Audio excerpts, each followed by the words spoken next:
like for realsies this time. I decided on Tuesday was my day off from work. I wanted to be a lazy bum and not record, so I came up with the excuse that I wanted to do the podcast live during Thursday Night Football. Sorry, guys. Oh, he's telling me to tighten this. I think we're good. We're good. Awesome. Okay. So, let's just jump right into it. We're filming on the 5th, which is awesome because Thursday Night Football is on. Packers winning 21-3. I will do it every time. So let's jump into these week's games. So we got Thursday Night Football last week. Panthers versus Falcons. I thought the Panthers were going to completely dominate. I think they had they definitely have the better defense, but their offense couldn't get it going. Atlanta still sucks. I don't understand. I don't want anybody thinking that this W means something. Atlanta's still going to be a top 5 pick in the in the NFL draft. I think the story of Thursday Night Football though was more the Panthers disappointing than the Falcons sucking, I guess, because any given Sunday, I guess, but the Panthers should not have lost that game. That was a key divisional matchup that they needed to win, and now they face Kansas City at an even record. So there you go. We're fine. And next up, we got Bills versus Patriots last week. Cam fumbles away the season. I think the Patriots are 2-5 right now. They're probably going to go somewhere around 5-11 if I had to give it a number. They don't look like the same team post-COVID week. Cam hasn't looked like the same player since he tested positive. Yeah, that fumbled away the season. The Patriots right now are just looking towards the future. They're looking to get out of this year because this year is not going to be the Patriot. Everybody talks about the Patriot way. This year is not the Patriot way. This year they're struggling, and I'm getting a text massage. Sorry. The Bills are not as good as their record seems. The Bills have played an easy schedule. They're in an easy division. Other than the Dolphins. We'll get to that later. Hoo-hoo. The Bills are not as good as the record seems. I don't think that they're a top 5 team in the NFL. And every week it's just they become less of a top 10 team in the NFL, in my opinion. I think the Bills are on the decline. Josh Allen started off hot, and then everybody figured out how to stop him. You just contain him, and you make him make the throws with his arms. He's still a young quarterback. He's still going to make mistakes. Tennessee, Cincinnati. If Tennessee had a pass rush, they'd be the best complete team in the NFL. But they cannot get to the quarterback, and they can't even take advantage of Cincinnati's worst feature is that they don't have an offensive line. That's according They have to the nobody Bible. to protect Joe Burrow. You have close to $30 million on your D-line, and you can't get past the worst offensive line in the league.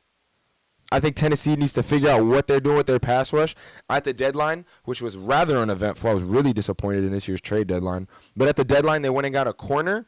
I think that's good because that is a need that they had, but they definitely needed to address the pass rush. They didn't address the pass rush, and I think they're going to see the effects of that later in the season and the farther they go into the postseason. I think with that performance, Joe Burrow locked up Rookie of the Year, in my opinion. He's been showing out. He's been doing more with less. The Cincinnati Bengals have a better record than the Los Angeles Chargers. Los Angeles Chargers are a significantly better team.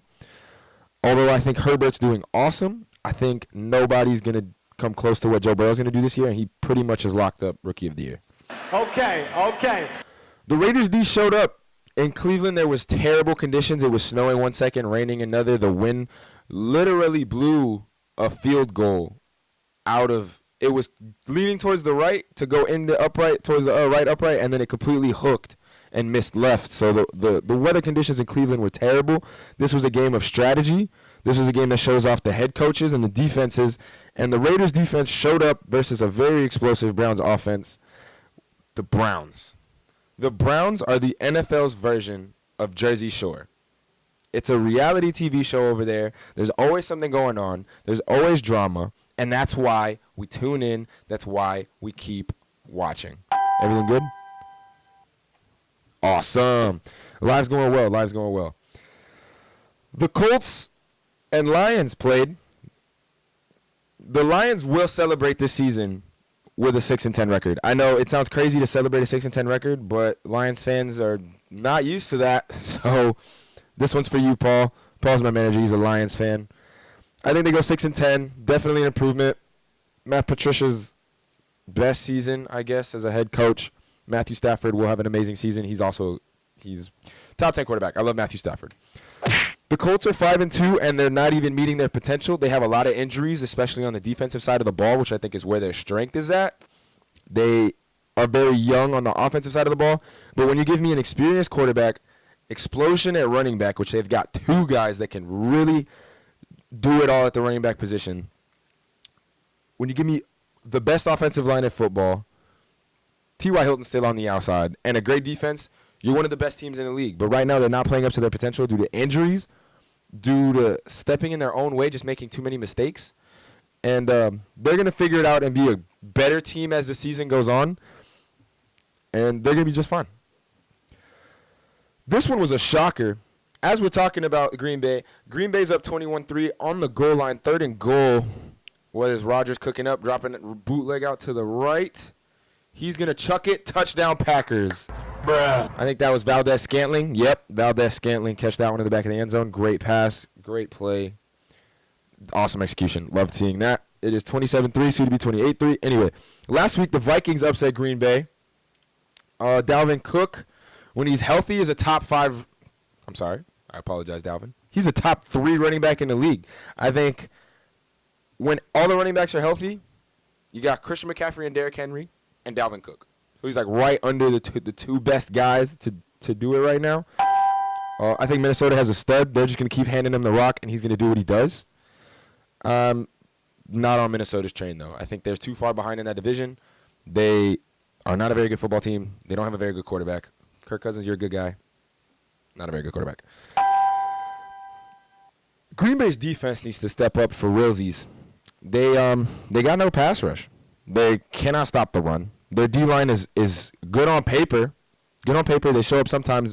But when you're just allowing huge gaps to open up, like Dalvin Cook was running through, like it's like Poseidon just boom, and then a wall, like the seawall opened, and it was just sand in the bottom of the ocean. And that's what Dalvin Cook was running on because his offensive line's not even that good, and they were just pushing around Green Bay's defensive line. So I think Green Bay has to figure it out on defense a little bit more. They showed promise at the beginning of the season. Their offense is always going to be great, especially when you have one of the best to ever do it in Aaron Rodgers at the helm. Green Bay's going to figure it out, but their defense does need to step up. Are the Jets going to go 0-16? Now, look, last year at work, I had the Dolphins schedule put up on my wall, and I kept putting L's on every team that we faced because I thought we were going to go 0-16 last year. This year, it's not a joke. I genuinely think the Jets have a great chance of going 0-16. They'd be the 3rd team in history to do it, and honestly, I'm rooting for them to do it. I think the Jets fans deserve something to celebrate. They haven't had a parade since Super Bowl IV, unless they go to the Giants parades. But Jets fans need something to celebrate. Have an 0-16 parade. Everything's going to be great in New York. So I'm really rooting for the Jets to lose every game this year. Bruh. Sorry, Mark. Kansas City and Mahomes completely toyed with New York. They completely toyed with New York. Patrick Mahomes threw for 5 touchdowns like it was nothing. That's just the best team in the league going against the worst team in the league. That's what you're going to get. Calm down. I'm sorry. The Dolphins played a complete game to get the W versus the Rams. Tua didn't even play good. Tua literally in his first start had to play the best D-line in football. Not even the best D-line in football, just the best defensive player in football. He had to go up against Aaron Donald, and on his first pass attempt of his career, Aaron Donald strip sacks him. That sucks. That's a bummer, but it is what it is. We still got the dub. We had a huge kick return from Jakeem Grant. He's one of the most explosive players in football, in my opinion. I think his 97 speed rating in Madden should definitely go up. The defense got a scoop and score. Jared Goff had 4 turnovers in the first half. The defense is going to be great. We're the number 1 scoring defense in the league. The Dolphins' defense is amazing. It starts at the top with Brian Flores. And the Dolphins are a team to watch out for in the AFC East for sure. We can definitely win our division. But in the AFC, period, if we can stop teams from scoring a lot of points, our young offense doesn't have to score that many points. So I think we have a recipe that we're cooking with right now. We're still figuring things out on offense. Tua's still young. He's going to get better. And I see nothing but bright things in the Dolphins' future this year for sure. Okay. The Rams did exactly what they do. I've said it every week. Great team, really inconsistent. I don't think it's the head coaching. I think Jared Goff has kind of hit this plateau where he had that really good spike and everybody thought he had that MVP season, and then he kind of dropped off a bit and now he's coasting. I don't want to see Jared Goff, the $30 million man, just coast through the through the season. He should be fired up, ready to go, doing what he can do to help this team win. And I feel like I'm just watching him coast throughout the season. He's done it every year since he's been in the league, and it's really going to hurt the Rams. And they're going to keep being inconsistent and losing these football games that they shouldn't be losing. I don't think they should have lost to the Dolphins. I think the Dolphins should have definitely lost that game. They got outgained by 350 yards.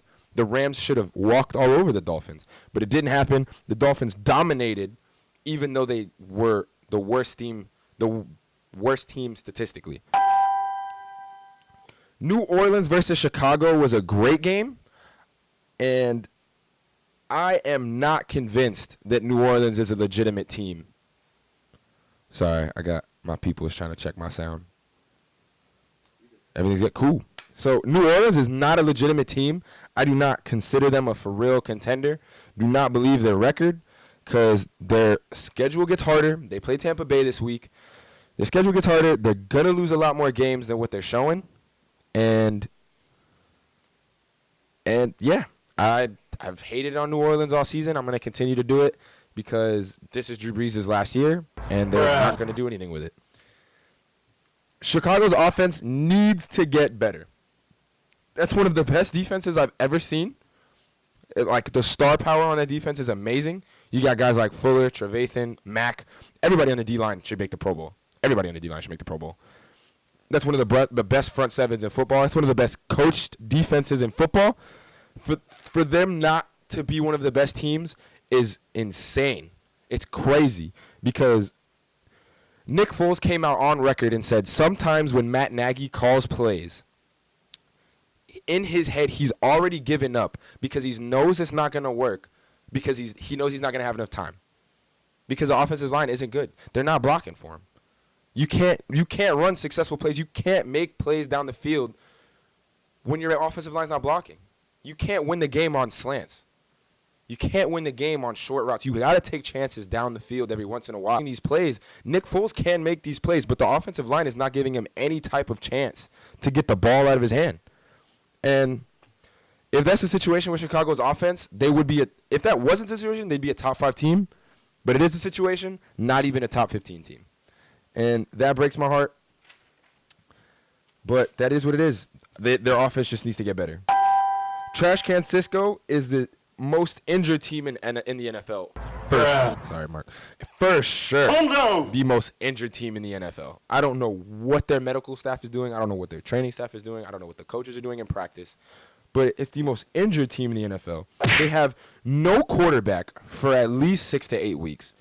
And their best player, the heart and soul of that team, George Kittle, is out with a broken bone in his foot for at least 6 to 8 weeks. So that team might win. They're 4-4 right now. They might win 6 games. I think they're going to go on probably a 7-game losing streak without these guys because their offense is abysmal. That's a big word, kids. Look it up. Abysmal. But, yeah, I think they made the Super Bowl last year. Not going to make the playoffs this year. Probably going to get a top 10 pick, in my opinion. Seattle. Ooh, give me a second. Yeah, okay. Seattle is at 75% of their... we're good. So, Seattle is at 75% of their potential. Like, they're barely scratching the surface of what this team can do.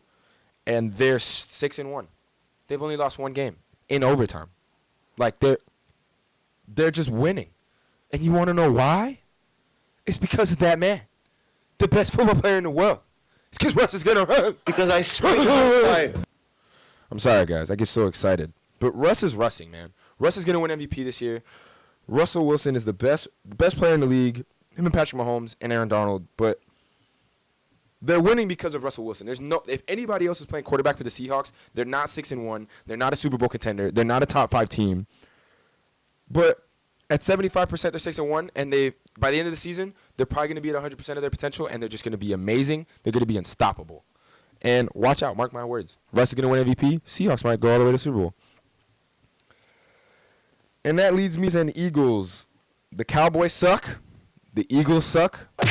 With a 2-4-1 record, the Eagles are in first place of that division. 2 wins, 4 losses, 1 tie. First place in that division. Aww. Yo, this is telling me no data. The stream will end shortly unless you restart it in your streaming software. I don't know what that means. All right, cool. Awesome. I don't know. I don't technology, guys. But that's good. All right, let's do this. So Pittsburgh stayed undefeated versus Baltimore. I think they should have lost that game. They were outgained by 250 yards. Lamar Jackson just made way too many mistakes. It was basically like watching Lamar Jackson play in a playoff game. Because that's exactly what this was. It was for first place of the division. They only had 1 loss each.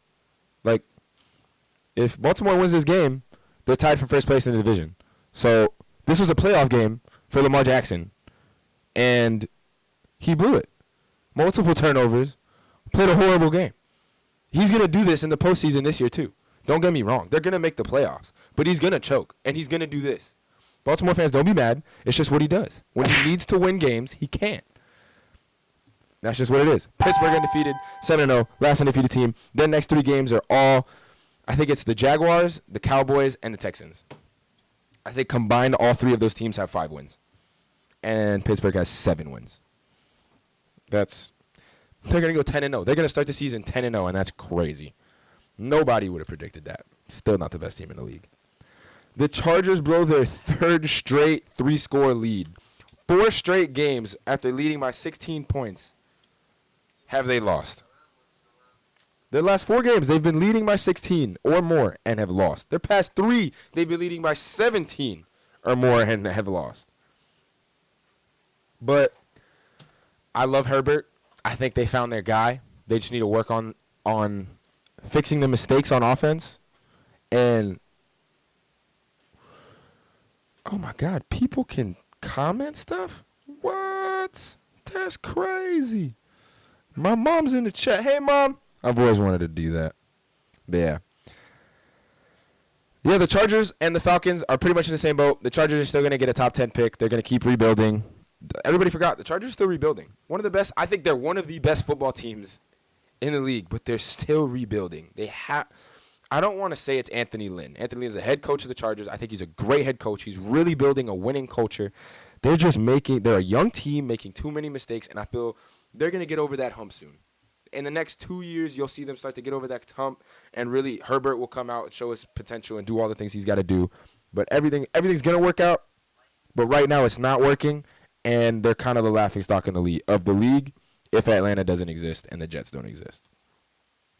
Denver's working through so many injuries. I think they're the 2nd most injured team in the NFL behind the 49ers. I think they still have the most people or the most salary cap on injured reserve. But Drew Lock, the quarterback, just keeps getting better. In the first half, I think he had like 6 completions with a 50% completion percentage. Wasn't doing good. No touchdowns, no interceptions. And then the second half came out guns blazing and completely obliterated the Chargers defense. Threw for, I want to say 4 touchdowns. Could be 3. Might be wrong. Don't fact check me, I guess. But he threw for a bunch of touchdowns. 1 interception. He's a rookie. Not a rookie. He's a young quarterback. Whatever. He'll throw an interception every once in a while. I'm not mad at the interception. They won the game off the back of Drew Lock's arm. Funny. And he's going to keep getting better. I think Drew Lock this is kind of ironic because he's playing for the Broncos, but I think Drew Lock one day will be Brett Favre. And Brett Favre played for the Packers, and they played in the Super Bowls, which is kind of cool, Elway versus Favre. But I I really like Drew Lock. I think Drew Lock is Drew Lock's biggest fan. And when he plays good, that whole team feels the energy, and they just feed into it and feed into it and feed into it, and they're going to win some games. They're going to win some games for sure. The Bucks almost lost to the Giants. There, in my opinion, it was pass interference. He did not look back for the ball, went straight at the receiver, caused the receiver to not be able to make a play on the ball. People will deem it as an uncatchable pass because it hit the defender in the back. But when you're the receiver, if you're going down the field vertically and you reach over the back of a defender and he shoves you, that's a clear flag. That's a clear flag. But when it's in the end zone for 2 points and the same thing happens going horizontally, it's not a pass. I don't understand why they picked up the flag. I think they got it right the first time. But that's just what it is. Okay. That's just what it is. Giants should have tied that game. Danny Dimes made throws that are bonkers, like crazy throws to make. That catch to go, that pass to Golden Tate back in the end zone, beautiful pass. But then he makes he throws it into the dirt, or he makes too many mistakes. He threw an interception trying to avoid a sack instead of just throwing the ball away. He's just making too many rookie mistakes, and he's not a rookie anymore. So I think the Giants came out and said that he's still their guy, but I think he's definitely fighting for his job if the Giants get a top 5 pick when you have Fields and Lawrence entering the league next year. The Giants keep losing, but in my opinion, they're the best team in the NFC East. Bruh. They're last place. They have 1 win, but I think they're the best team in the NFC East. They play harder than every other team in the NFC East. They care more than every other team in the NFC East. They just find little ways to lose games. And that's what happens when your team's inexperienced, your head coach is inexperienced. You're just going to find ways to shoot yourself in the foot. That's what the Giants are doing. The Giants are going to figure it out. Not this year, for sure.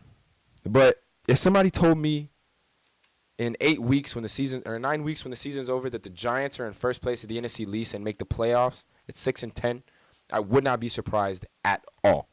I would not be surprised at all. All right. That gets me. Did that get me into NFL Week 5? Did I just speed through that? I did. Let's do it. So I got NFL Week 9, the upcoming schedule. Right now, Green Bay versus San Francisco on Thursday Night Football. I think Green Bay holds on to this lead, wins soundly. Then I got Denver at Atlanta. I got Denver winning that game. Atlanta's still one of the worst teams in the league. Denver's one of the most promising young teams in the league. I think Denver squeaks that one out. Yeah. Seattle versus Buffalo. Russ is going to Russ. Josh Allen's going to get stopped. Seattle's going to win this game. DK's a monster. I think DK eats. DK eats this game. Baltimore versus Indianapolis. Sorry. Baltimore versus Indianapolis. Indianapolis is going to play great. Baltimore's going to play greater because they're really mad they lost to Pittsburgh. Lamar's going to come back and have a strong game. And I have Baltimore over Indianapolis. I got the Giants over Washington. Giants pick up their second win, tied for second, third, and fourth place, I guess, in the NFC East. Miami versus Arizona. Now this one's tough. Because as a Dolphins fan, I want to tell myself that they're gonna win this game. They've been playing great, number 1 defense in the league. I want to tell myself that they're going to win this game because they played a way better team last week and won. Arizona's a great team. Kyler Murray's a stud, hard to contain, one of the best offenses in the league. But if I learned anything from the from the Broncos Seahawks Super Bowl, when you have the number 1 defense and the number 1 offense go head to head, the defense wins most of the time. I'm going to go Dolphins, not as a fan. Okay, maybe as a fan. Calm down. Hey, man, whatever. Dolphins. I got New Orleans versus Tampa Bay. Tampa Bay easily, not even close. New Orleans is not good at all. They're gonna go. They're gonna drop to 5-3. Tampa Bay is gonna go up to 6-2, and they're gonna be first place in the division where they should be. Houston at Jacksonville. I got not Jacksonville. Moving on. Carolina at Kansas City. Kansas City's going to dominate this game. Carolina gave me a bad performance last week. Knowing that they had to look the Chiefs in the face this week, I feel like last week was a must-win. They lost. They're really sad about it. This is not one of those, oh, we lost a game we should have won. Now let's bounce back stronger kind of performances. Carolina's going to fold this game and play terrible. Kansas City is going to not do that and play great. This is going to be a blowout. Detroit at Minnesota. I got Minnesota winning just because I don't trust Detroit. But both of those teams are equally as bad. Chicago at Tennessee, I think there's no way Tennessee loses 3 in a row. Even though I just addressed the fact that Nick Foles doesn't have an offensive line, that the Chicago Bears offense sucks, and I also said that Tennessee's pass rush sucks, and that the defense needs to step up. 31-3 Green Bay right now. But even though all of that said, I trust Tennessee way more than I trust Chicago. So I'm going to go Tennessee. Las Vegas at Los Angeles Chargers. I'm going to go Vegas. I think Justin Herbert plays amazing, as he does in every game he's played in so far. But I think Vegas is the more complete team, and I think they're going to win this game. You know, stopping on Vegas, I think that John Gruden got a lot of slack last year for being terrible, as he should have. Because they paid him $100 million over 10 years. Fans started a countdown to when Gruden's done. So it's a 10-year countdown. You can go find it on the internet. I don't know what the link is, but you can look it up. How long until Gruden's contract is expired. That's how mad they were. But John Gruden has really shown why he's one of the best head coaches to ever do it. Because he's turned this around. He's turned this ship around. The Raiders used to be one of the laughing stocks of the league. They used to play on a baseball field. And now they're one of the most respected and feared teams in the league. All right, not feared, but, you know, they're a great team this year. Nobody can tell me otherwise. So, yeah, Las Vegas over Los Angeles. And John Gruden, I think you're going to be coach of the year. Pittsburgh at Dallas. Pittsburgh goes 8-0. If Dallas is lucky, they'll score 3 points. Last game of the week, Monday Night Football, New England versus New York Jets. I got New England winning. I don't know these numbers, but if I had to guess, it's going to be the lowest watched Monday Night Football game of the season, and it's going to be the lowest scoring Monday Night Football game of the season. I have it Patriots 16, the Jets 12, for a total of 28 points. The Jets suck. The Patriots suck. It just made my heart happy. But, yeah, this game's going to be terrible. Don't watch it. All right, moving on to my top 10 NFL teams. Oh, by the way, guys, we're not going to have NBA today. They're trying to figure out a start date for next season, but when we get more news on that, I'll report it. But right now, there's nothing going on. You cannot talk. My top 10 NFL teams going from 10 to 1. We got at 10, Indianapolis. One of the better defenses, still getting healthier, still figuring it out on offense with Phillip Rivers, who is still playing in the NFL. Number 9, I got Buffalo. Not for long, probably, but I got Buffalo. 8, I got Arizona, just because Kyler Murray's a stud, and they're figuring it out with that offensive line. 7, Tennessee, because King Henry cannot be denied. Ryan Tannehill is playing amazing. They do have back-to-back losses. They did lose to one of the worst teams in the league in Cincinnati. Not a good look, but I still have them in my top 7. Tennessee at 7. Here's where it gets tricky. Because at 6, 5, and 4, I have Baltimore, Green Bay, and Tampa. But I think any of those teams could beat each other. Okay. Like, if Baltimore played Tampa, Tampa played Green Bay played Baltimore, Baltimore played if they all played each other in like a 3-week span, I think they'd all go 1-1. Like they'd all go like 1-2, 2-1. Like they're all beatable by each other. But I have it Baltimore, Green Bay, and Tampa. Thank you. And then at number 3, if I would have put Pittsburgh here, Mikey would have called me, and he would have yelled at me. So I put Seattle at 3, even though Big Ben is a liability, and Russell Wilson's the best player in the league. I put Seattle at 3, Pittsburgh at 2, even though they're undefeated. Nobody's better than Kansas City. Nobody's better than Kansas City. Period. And that's that. And on to the UFC. The Did you just press that button 3 times, or is that the actual sound effect? No, you had to press it 3 times. Well, thank you. I need to find out if there's a song for the UFC, because we get like the dun dun dun dun dun dun for the NFL. We get the thing for the NBA, but for the UFC, you just have to push a Mortal Kombat sound effect 3 times. So we're gonna work on that. We're gonna work on that, guys. Don't worry about it. So we're gonna recap last week's card: UFC Fight Night, Hall versus Silva. Uriah Hall is one of the most powerful hitters at 185, but he's one of the most gun shy. He showed it. For those who watched the fight, I thought it was a great fight. Not a lot of action, but because of that anticipation, because this is Anderson Silva's last UFC fight, because Uriah Hall does hit so hard, I was anxious while watching the fight. I loved watching the fight. I thought it was great. A lot of people disagree with me. Hall completely... Oh, I missed it, but whatever. Hall completely dominant. Like, it was... He was walking backwards a lot, but Anderson couldn't touch him. He was too fast. Anderson's old. And he was just... Every time he threw a punch, he was connecting. And Anderson was feeling it. Because the second he landed clean, Anderson went down.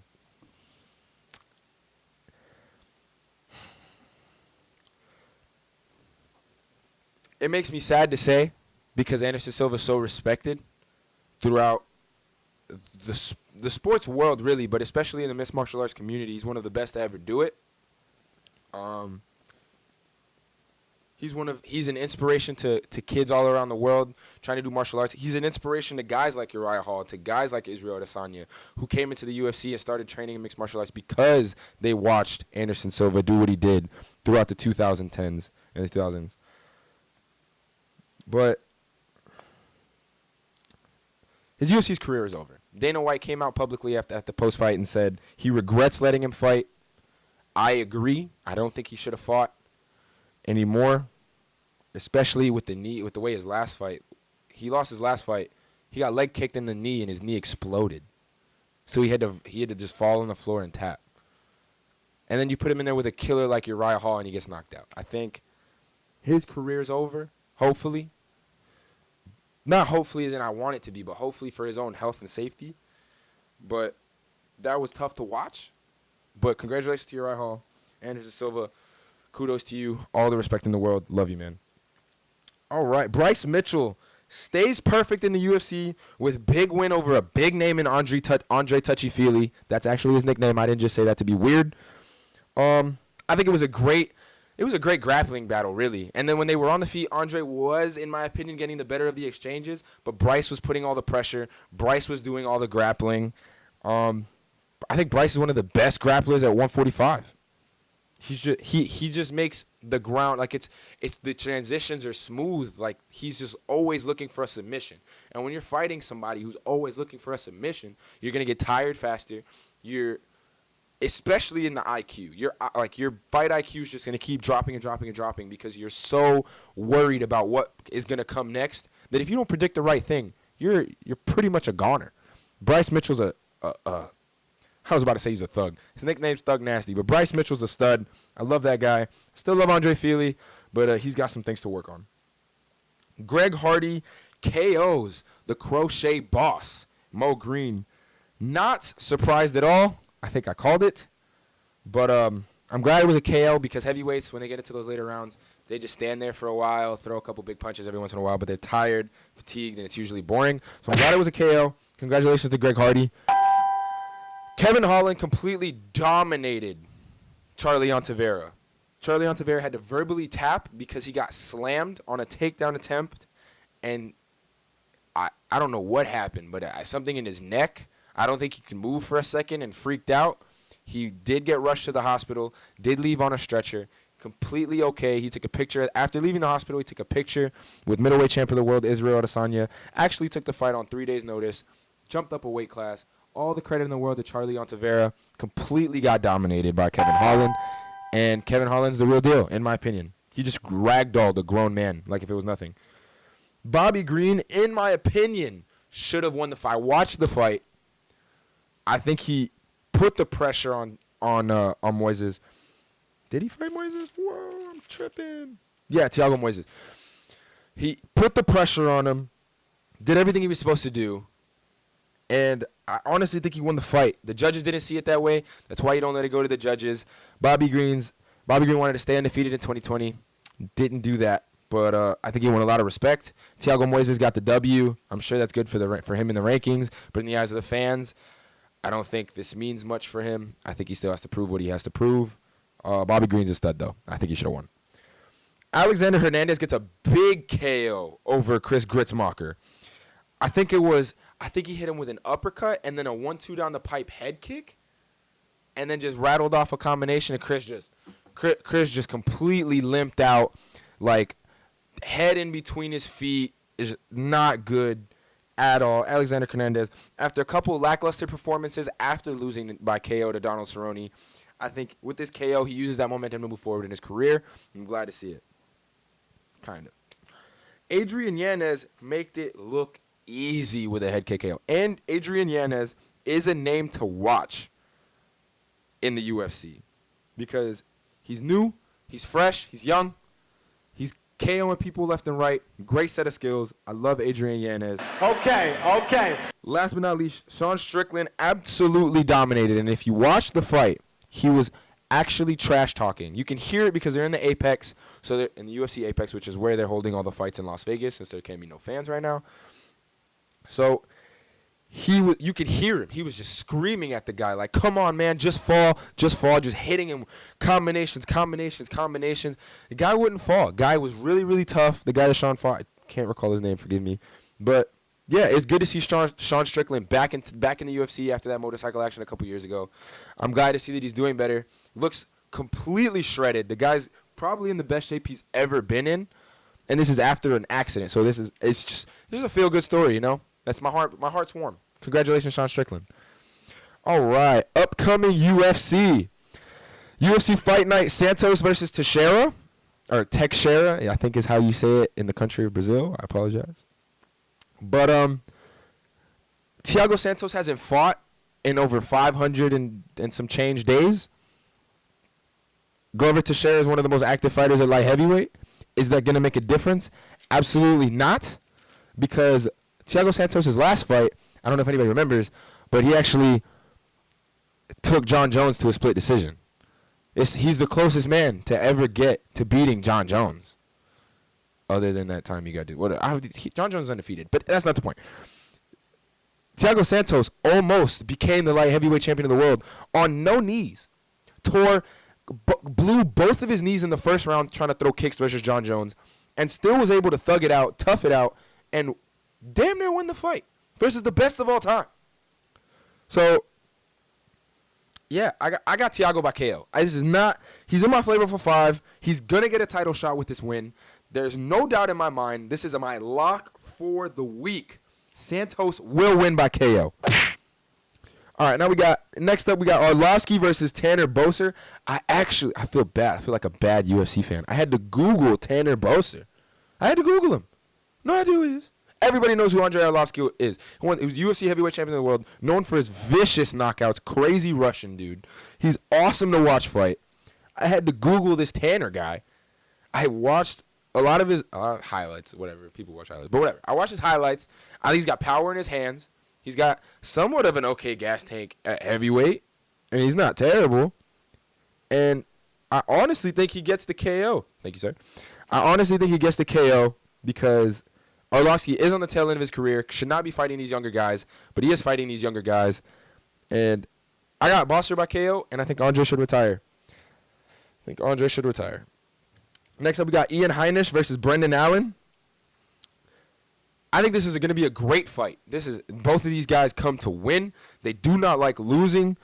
It's anybody's fight, really. If I had to put a winner, I highlighted Brendan Allen. But if Ian Heinisch gets his hand raised, I'm not going to be surprised. I'm not going to be surprised, and I'm not going to be hurt.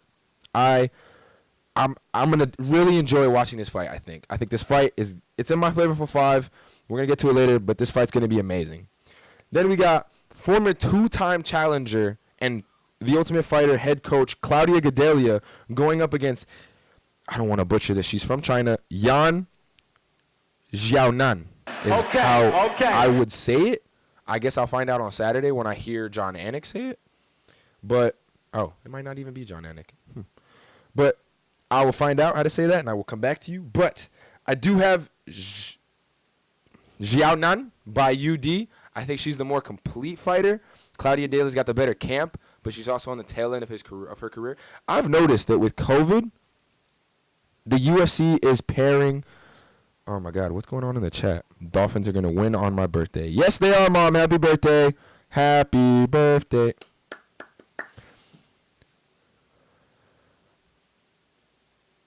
Happy birthday, Mom. That made me happy. Anyway, yeah, I got Xiaonan by UD, and Claudia Daly's on the decline. Can't do anything about that. You're getting old. You've already fought your best fights. Darren Elkins is on the prelims. I don't know who he fights, but Darren Elkins, he's got the damage tattooed across his chest. He's one of those guys that goes in every single time, takes a big punch, packs a big punch. His fights are always exciting, so I thought I should just let you guys know that if you're tuning in to watch the prelims, please look out for the Darren Elkins fight because I think it's going to be worth your time. Anyway, on to our flavorful 5, and then we're wrapping up. So like I said earlier, I got Santos getting his next title shot. I think Dana White's going to come out and confirm it, that the winner of this fight is going to get the next title shot after the Izzy Jan fight. But I think it's going to be Santos. He's going to get huge KO and right into the title picture one more time. I think Tampa Bay is going to completely dominate New Orleans. It's not even going to be close. I'm talking in the 40s to somewhere in the teens. Like for NFL standards, that's a blowout. It's going to be a 4-score game for sure. I got Miami upsetting Arizona to move half a game away from first place in the AFC East. I love my Dolphins, always have. This game makes me nervous, but Tua versus Kyler in college was a great game, and Tua got the victory. I think the Dolphins' defense is going to be the story of the game, but Tua gets the dub. I got the Dolphins upsetting Arizona, and the Bills need to lose in order for them to be 0.5 games away from first place. Ian Heinisch versus Brendan Allen. Talked about it earlier. It's going to be a great fight. I actually think it's going to win fight of the night because those guys just like to come and slug it out. Love them both. And last but not least, DK Metcalf has been on an absolute tear. Why, baby? Love that. But DK's been on an absolute tear this year. He's caring about nobody. He's ragdolling people, trucking people, doing everything he has to do on the football field to help the Seahawks win. I think he gets 200 yards and 2 touchdowns versus the Bills. And that's it. Thank you to the Raw DJs. Thank you, Marco Carlos. I came late as I do. I'm sorry for that. Thank you, Brian Flores, for what you have done with the Dolphins. Thank you, Mikey. Even though you're not here, you should have been. I got you next time. And love everybody. And thank you, guys. And we out. Woo! I speak. They know why I'm here.